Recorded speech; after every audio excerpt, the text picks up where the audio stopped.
How can we practice loving our enemies?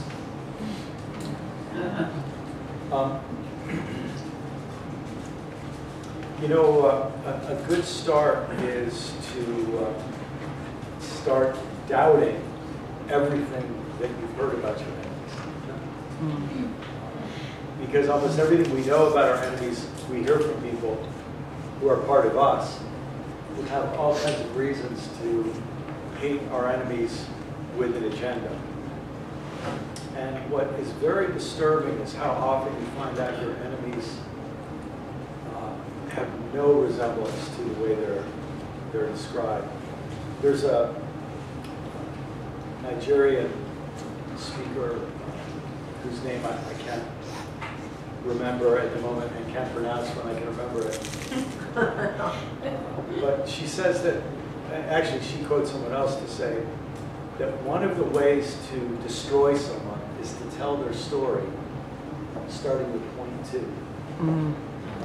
So tell the story of the Indians attacking the colonists, and you paint the Indians as savages. And you leave out point 1 of the colonists invading the lands of the Indians. You know, so we have so many ways that we tell the story of our enemies to dehumanize them and all the rest. So a big part is saying, I need to learn your story from your perspective. Gosh, I just got interviewed earlier this week by someone who said that people were very offended, you know, that I'm advocating speaking with Muslims. Really? How are you supposed to love your neighbor if you don't speak to your neighbor? You know? So that would be a good start. Speak and listen and learn their story. Let them be human beings. What about your enemies that are very close to you? You know, in your family, church family, on your block. You know, when I was a pastor, I had one guy who just didn't like me. And it was sort of hard at the beginning because I liked him. I thought he was a really nice guy. And I thought I was a nice guy, and I couldn't figure out why he didn't agree about me, you know.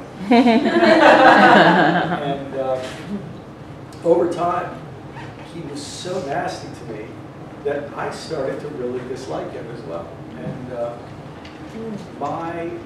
every Sunday, my discipline was I'd see him across the room, and I'd have to decide, am I going to keep my distance or am I going to move toward him?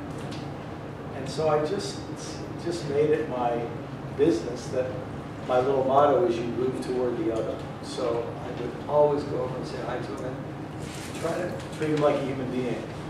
And we never got any closer. That's the end of that story. That's the end of the story. Except that I think tried. we kept working at it. Yeah, we kept working at it. So, and he did too. I mean, he would try to be polite to me, even though I know in the back of his mind he was just thinking, I'll be here after you're long gone.